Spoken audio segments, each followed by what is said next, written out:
Hello, welcome. This is Josh from the Wine Tastings Guide, and I wanted to taste another wine from my cellar with you. It's been a few months since I posted a wine tasting. Before I was posting from our old house where we moved from. I was kind of downsizing the cellar, so I was drinking some things up. And I had so much fun doing it that now that we're in the new place, I thought I'd continue with it and keep tasting through my cellar slowly. This is a Loire Valley wine from the Loire Valley in France, from what I think is one of the better producers in the region of Chinon. It's imported by Kermit Lynch, and the producer is Bernard Baudry. For those of you who don't know, Chinon makes primarily red wines in the Loire Valley from mostly Cabernet Franc, which is a cousin or relative of Cabernet Sauvignon, which is the more famous grape, but they use primarily Cabernet Franc here, which is a more minor grape in most wines in Bordeaux and California and things like that. Anyway, he makes a handful of different Chinon, from a base Chinon to a couple of other kind of single plot or single vineyard ones. Arguably the top level wine that's sometimes considered kind of their Grand Cru is La Croix Boisée. And this is a 2006, so this is 2017, so it's a little over a year since the vintage, almost 11 years. And his wines I really like because each of the different Chinon, although they have similarities, they really have some distinct differences that show off their terroir. Of the single vineyard ones, the Boisée is the cheapest, but I think it has a lot of personality. It's a little more rustic, a little more burly kind of wine, but really nice. The Croix, I think, is almost more Burgundian. It has a very silky, elegant kind of feel and flavor profile to it. This again is a lot of people consider his top wine, although the Croix is probably close there. Again, it's called the Croix Boisée. And I find in the past when I've had it, and I'll grab a glass here now to try, I found that it's probably the biggest of the wines, but it has a bit more refinement than the Boisée, which, like I said, is a little more rustic. And this almost comes across more like, kind of has the stature of a red Bordeaux, although it has its own unique characteristics.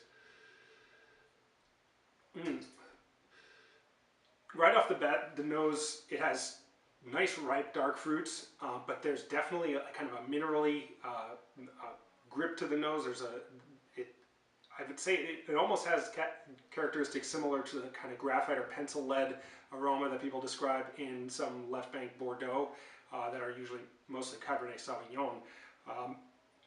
But it's got almost a little bit more gravelly kind of rocky minerality to it. It almost smells like granite or gravel or limestone or something like that. I can't say exactly what, but it has a little bit more rustic, if that makes sense, in the nose, kind of more earthy smell than I would expect from a Bordeaux.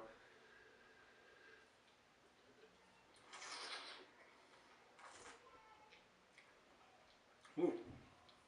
It is like palate-stainingly intense. It has a lot of extract there, but it still remains somehow light on its feet. It's got a good acidity to it. It's not overly tannic. There is a nice kind of tannic grip on the back there, but it's not off-putting or overpowering. And it's kind of in a place that's nice. It's softened around the edges. It's not as hard as I remember it being when I first tasted it when it was young, when it first came out.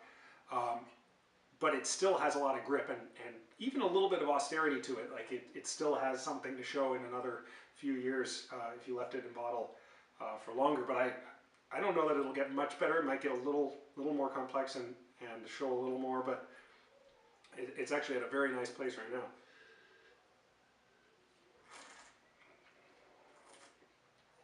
Yeah. The other thing I'd say, again, people obviously make the comparison of Chinon to Bordeaux, given that it shares a common grape that is related to Cabernet Sauvignon and is a blending grape used in Bordeaux. And I'd say there are similarities there, but this does have its own unique, it does have almost more of a Burgundian kind of acidity to it. It has a brightness and a lift to it that a lot of Bordeaux are a little lower acid and not like that, at least more modern Bordeaux are.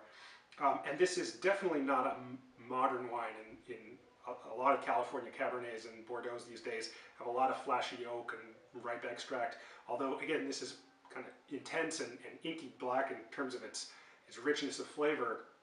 It's got a lot of life and kind of lift to it from the acidity, and there's no weighing down by heavy oak. I don't smell or taste any kind of oak. I think it is aged in big barrels, but it really is not obtrusive. You don't get any sense of that getting in the way or anything. It's a very natural wine. It seems like it's just really expressing what the grapes were like from that vineyard. Anyway, very nice wine if you have any. It's at a great place right now. I'm sure it could go at least another 10 years, probably longer in a cold cellar.